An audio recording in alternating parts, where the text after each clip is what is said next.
할렐루야. 오늘 9번째 시간 함께 하셔서 축복합니다. 이번에 이렇게 통계를 보니까는요, 첫날부터 어제까지 출석률이 거의 비슷해요. 좀 떨어지면 한 10명 떨어지고, 올라가면 한 10명 정도 좀 더 올라가고, 이러면서, 그 전에 특세 같은 경우는 첫날은 한 둘째 날까지는 많이 나오시다가 중간쯤 가면 그냥 한 절반까지도 떨어졌던 그런 때가 있었는데, 참 우리 서로에게 한번 훌륭하시다고 한번 격려 박수 한번 해주십시오. 예, 고맙습니다. 또 우리 성령 하나님께서 우리 마음과 생각을 주장해 주셔서 이렇게 끝까지 승리하게 할 수 있게 해주신 줄로 믿습니다. 자, 오늘 마지막 이제 성령의 9가지 열매의 마지막 부분 절제에 관해서 살펴보겠습니다. 자, 하나님 말씀 우리 암송하겠습니다. 시작. 오직 성령의 열매는 사랑과 희락과 화평과 오래 참음과 자비와 양선과 충성과 온유와 절제니 이 같은 것을 금지할 법이 없느니라. 아멘. 자, 이 마지막 이 절제, 우리 셀프 컨트롤이라고 말할 수 있겠는데요. 성령의 9가지의 열매 마지막 덕목이 절제인데요. 이렇게 표현하고 싶어요. 약방의 감초라는 말처럼 꼭 필요한 것, 모든 은사에 모든 열매에 필요한 것이다. 앞선 어떤 열매든 절제가 더해져야 됩니다. 아멘. 자, 그런데 또 이제 놀라운 사실은 절제는 완전하신 하나님께는 필요 없는 속성이다라고 그래요. 왜요? 우리 하나님 완전하시기 때문에. 요한일서 1장 5절 말씀 보실까요? 시작.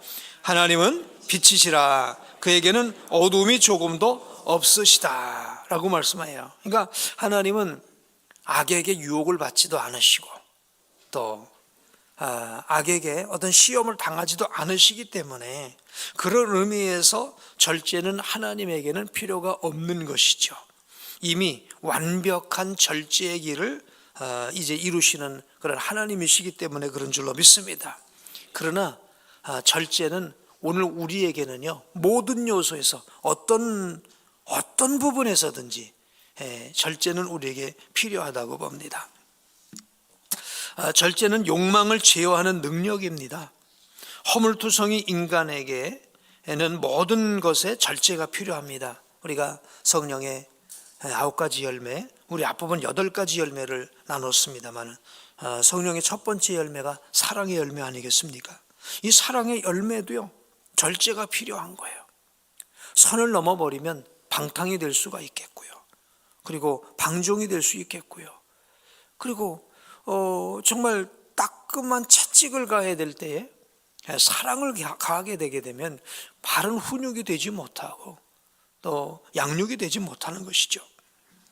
희락에도 절제가 필요합니다. 화평에도 절제가 필요합니다. 원수와 화평할 수 없어요. 그렇죠? 마귀와 함께 짐을 질 수가 없고 어깨를 나란히 할 수가 없습니다. 화평이 좋은 것이지만 대상에 따라서 태도가 달라져야 됩니다. 원수 마귀는 대적해야 되고요.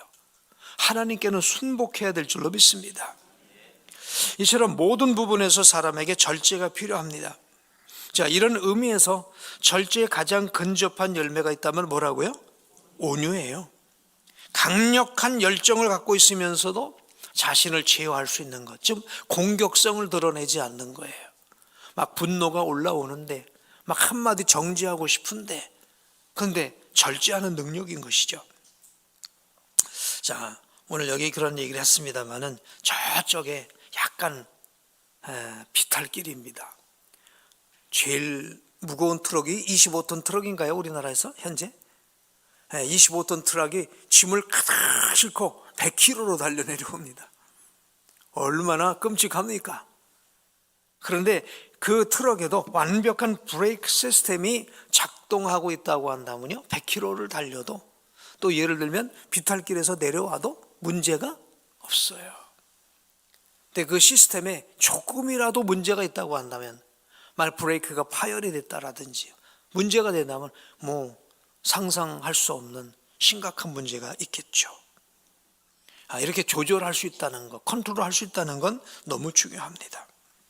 자, 그래서 우리 안에 반드시 통제해야 될 강력한 충동과 열정이 있습니다. 우리에게는 이런 열정이라는 게 꼭 필요도 합니다. 근데 이것이 타락한 본성의 일부라면 정말 절제가 필요한 것입니다. 자, 그래서 바울은 절제할 부분에 있어서 육체 일에 대해서 특별히 절제를 강조하고 있어요. 우리 성령의 9가지 열매를 말씀하기 전에 육체 일은 현저하니 하면서 이제 말씀을 했거든요. 자, 그래서 이 육체의 일은 특별히 어떤 부분인가 하면요, 성적인 욕망에 관한 부분입니다. 성령의 9가지 열매를 강조하기 전에 육체의 일에 대해서 제일 먼저 언급한 것이 음행이었습니다. 한번 읽어보실까요? 시작. 육체의 일은 분명하니 곧 음행과 더러운 것과 호색과 라고 했습니다. 그러니까 사도 바울이 열세 서신을 보내셨는데 그 열세 서신에 교회 공동체에게 늘 공통적으로 권면하는 문제가 있다고 한다면 음행의 문제였어요. 고린도 교회는 또 이런 부분이 얼마나 심했는지요. 근친 간의 음행까지도 있고요. 또 가나안 땅에는 얼마나 이런 음행이 심각했습니까? 자, 그래서 오늘 우리에게도 이게 누구도 이것은 해당 사항이 되지 않는 문제가 모두에게 해당되는 문제예요. 성령의 도우심을 구함으로 말미암아 정말 오늘 우리 안에 절제가 이루어져야 되겠습니다. 자, 베드로는 그리스도인의 성숙을 위해서 절제를 강조하는데요. 베드로후서 1장 5절에서 7절 말씀 읽겠습니다. 그러므로 너희가 더욱 힘써 너희의 믿음의 덕의 지식을, 지식의 절제를, 절제의 인내를, 인내의 경건을, 경건의 형제 우애를, 형제 우애의 사랑을 더하라. 이게 바로 신의 성품에 참여하는 자에게 이루어져야 할 그런 부분인데요.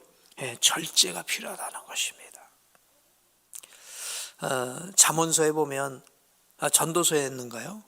우리가 공부하는 것에도 절제가 필요하다는 거예요. 모든 것에 절제가 필요합니다. 자, 요셉은 절제에 있어서 아주 모범사례지요. 아직 피가 끓는 청년이었는데 요셉이 절제할 수 있었던 것, 이 보디발의 아내 유혹을 절제하고 승리할 수 있었습니다. 그런데 어떤 분은 그런 분석을 합니다. 그가 절제할 수 있었던 것은 훌륭한 인격 때문만은 아니었다라는 거예요. 물론 그가 하나님께 죄를 짓지 않으려는 그 노력이 있었던 것도 사실이지만, 그런데 요셉이 그렇게 할 수 있었던 것은 자기의 인격도 있고 노력도 있었으나 정말 중요했던 것은요, 하나님을 삶 속에서 늘 자각하고 있는 그런 능력이라는 거예요. 지금도 하나님이 보고 계시지. 지금 하나님이 듣고 계시지. 이런 하나님을 자각하는 능력이야. 뭐 하나님이 뭐 들으시겠어? 뭐 하나님이 아시겠어? 뭐 하나님이 보시겠어? 뭐 이러다고 하면은요, 뭐 있는 데서는 뭐 거룩한 척 하다가 없는 데서는 뭐 이제 이렇게 범죄할 수 있고 얼마든지 그럴 수 있어요. 그리고 누구도 몰라요. 뭐 큰 드러난 들통나는 죄야 또 들통이 나겠지만 그렇지 않는 죄는 모르는 거예요. 그러니까 하나님을 자각하는 능력, 이것이 절제할 수 있는 그런 이제 능력의 근원이 될 수 있다고 봅니다. 그래서 절제라는 이 성령의 열매는 어떤 능력이라고요? 하나님을 자각하는 능력입니다. 우리 삶 속에서 하나님을 자각하는 능력, 이 능력으로 요셉은 절제에 승리했습니다. 자, 그런데 반대로 다윗의 이야기는 너무 우리에게 슬픕니다. 뭐 혹시 이런 분들 계세요? 다윗도 그랬는데 뭐 나도 그럴 수 있지, 이렇게 생각하면 안 돼요. 자, 다윗은 이제 반대로 슬픈 이야기인데 넉넉히 극복할 수 있을 것으로 여겼던 다윗이 한 장의 비디오를 봅니다. 누구를 봤습니까? 밧세바가 목욕하는 거 봤어요. 예. 이것 때문에 그 순간에 절제를 잃어버렸습니다. 절제를 상실한 다윗은 간음을 저질렀을 뿐만 아니라 속임수와 계획적인 살인이라는 늪에 빠지지요. 그의 남편 우리아를 속였고요. 결국 전장터에서 계획적인 살인으로 그를 죽여버렸습니다. 비록 그가 나중에 회개하고 하나님께 용서를 받기는 했습니다. 그렇지만 절제하지 못한 것 때문에 가정의 파탄이 일어나지 않습니까? 그 정말 부끄럽고 치욕스러운 일들이 일어났습니다. 압살롬은 반역을 합니다. 그리고 이제 왕궁을 예루살렘을 떠나서 정말 방황하고 유랑하고, 또 이게 개인적인 부분만 아니라 국가적인 혼란까지 일어나고요. 민족끼리 서로 전쟁할 수밖에 없는 이런 상황이 일어난 것, 이게 바로 다윗의 실수였던 것이죠. 그래서 누구도 자신할 수 없어요. 저도 그 책을 봤던 기억이 나요. 아무도 없는 곳에서 당신은 누구인가, 그런 책을 쓰신 분이 있어요. 그분이 빌 하이벨스라고 하는 분이었었는데, 근데 참 놀랍죠. 그 책을 쓴 그분이 아무도 없는 곳에서, 모르겠어요, 여비서와 어떤 썸씽이 있었는지 모르겠습니다만, 그래갖고 교회가 큰 문제에 빠졌고요. 그래서 교회가 뭐 두동강이 났던가 하여튼 그분이 나오셨던가 그런 일이 있으면 누구도 자신할 수 있는 사람은 아무도 없는 거예요. 누구도 자신할 수 있는 사람이 없어요. 자, 성적인 문제는 개인 그리고 가정과 사회로 연결되는 매우 중요한 부분이에요. 우리 시대에 아주 강력한 대적으로 남아 있습니다. 요즘에 특별히 유튜브 같은 경우는 특별히 이 부분에서 어떤 통제선이 없어요. 제어되지 않은 성적인 욕망으로 인해서 당하는 이 고통은요, 어떤 이 정신적인 문제도 가져올 뿐만 아니라 또 그것이 실제로 이루어졌을 때는 원치 않는 임신들, 우리나라에서도 그런 일이 많겠고요. 특별히 영국이나 일본, 미국 같은 이런 곳에서는 우리 청소년의 이 임신들이 아주 이게 선을 넘어서 심각한 문제가 되고 있잖아요. 공부해야 될 때 공부하지 못하고, 일해야 될 때 일하지 못하고, 뭔가 절제되지 못하는 것 때문에 가정의 파괴가 일어나고, 질병의 확산도 일어나고, 사회적인 신뢰 붕괴도 나타나게 되고, 복합적인 문제를 수반하게 되는 것이죠. 근데 이 문제에 누구도 예외가 아니라는 거예요. 젊다고 문제가 있고 나이가 많다고 문제가 없냐, 그것도 아닌 거예요. 예? 특별히 이런 부분에서는 여성보다는 남성이 더 취약함이 드러나고 있다고 합니다. 어쨌든 이런 부분이 오늘 우리에게 늘 절제되어야 될 부분인 것을 여러분 깨어서, 성령 하나님, 나의 마음과 생각을 다스려 주십시오.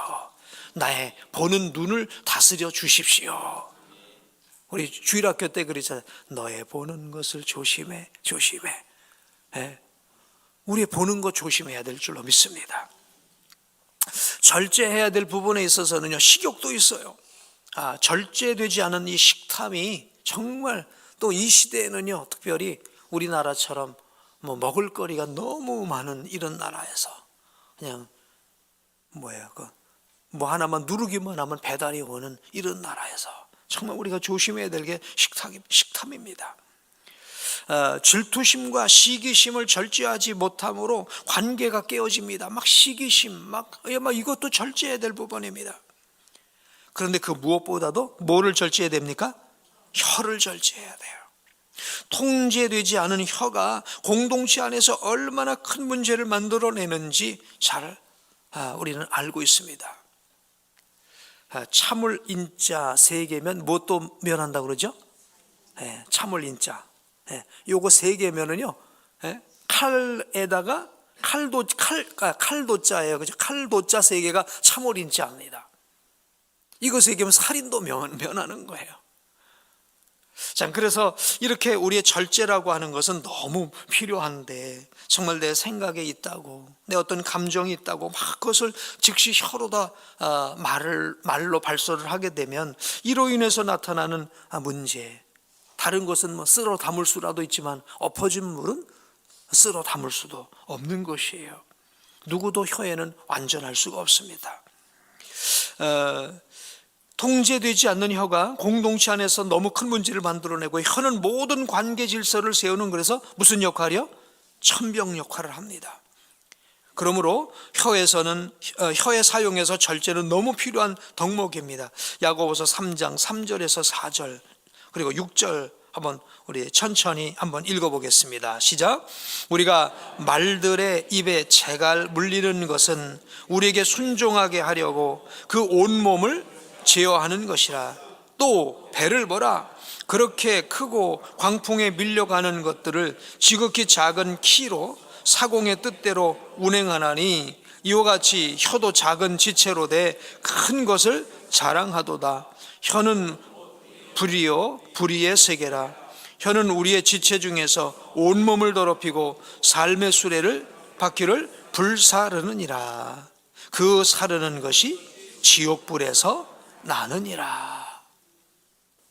뭐 이거 아무리 설명하고 강조해도 혀의 사용의 절제는 부족함이 없다고 생각합니다.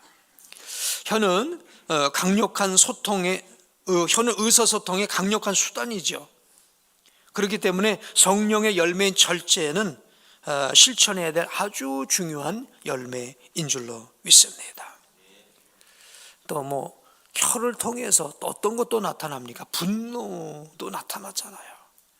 여러분, 분노라는 게 막 뭐 주먹질을 하고 막 이런 것으로만 나타나지는 않아요. 이 분노가 제일 먼저 드러나는 부분이 뭐겠어요? 혀지요. 그 안에 감정이 컨트롤되지 않다 보니까 막 억양이 높아지고 막 화를 내고, 그리고 상대방을 상처 주는 말을 하게 되고 기분 나쁜 말을 하게 되고, 이런 모든 부분들 혀의 통제이면서 동시에 분노의 통제인 것입니다. 뭐 이제 마약 같은 것이라든지, 제가 중독에 관한 책을 한번 쭉 읽었던 기억이 나거든요. 근데 결국 중독에 있어서는 결국 뭐냐? 통제예요, 통제. 얼마나 자기에 있는 그런 부분들에 있어서 통제가 되어지느냐. 유튜브에 대한 통제도 필요한 것 같고요. 쇼츠에 대한 통제도 필요한 것 같고요. 이 통제. 내가 좋아하는 것도 통제해야 되고 내가 싫어하는 것도 통제해야 되는 것 같고요. 뭐 이런 스포츠라든지 이런 부분도 통제해야 될 부분이 있는 것이고요. 내가 즐기는 것에 있어서도 통제가 필요한 거고요. 정말 이 절제가 필요하지 않은 영역은 없는 것 같습니다. 자, 절제는 한번 읽어보겠습니다. 시작. 절제는 소금과 같습니다. 싱겁거나 짜지 않아야 합니다. 적당한 맛을 느끼도록 조절하듯 모든 부분에서 절제가 필요합니다. 성령께서 마음과 생각을 다스리시고 입술과 혀에 파수꾼을 세워주시도록 기도해야 하겠습니다. 성령 하나님, 내 안에 절제의 열매를 주십시오. 그래서 사도 바울은 이렇게 성령의 9가지 열매를 쭉 말씀을 하시고 24절에 이렇게 말씀하셨어요. 그리스도 예수의 사람들은 육체와 함께 그 정욕과 탐심을 십자가에 못 박았느니라. 십자가에 못 박았느니라. 그리고 또 이렇게도 말합니다. 나는 날마다 죽노라. 나는 날마다 죽노라. 이것이 우리의 삶에 이룰 수 있는 절제인 줄로 믿습니다. 게으름도 절제해야 되겠죠. 해야 될 걸 하지 않는 것도 절제를 한다는 것은 또 일어나는 것입니다. OIB, 절제. 하기 싫은 거 절제해야 됩니다. 하지 않아야 할 건 해야 하는 것이고 하지 말아야 할 것은 하지 않아야 되는 이것. 성령 하나님, 내 안에 오셔서 이 열매를 통해서 성령의 9가지 열매가 정말 튼실하게, 풍성하게, 또 적당하게 열매 맺게 해 주십시오. 어떤 한 열매만 튀어나오는 게 아니라 모든 열매가 고루 맺혀지도록 역사해 주십시오. 기도하는 이 새벽 되기 원합니다. 기도하겠습니다.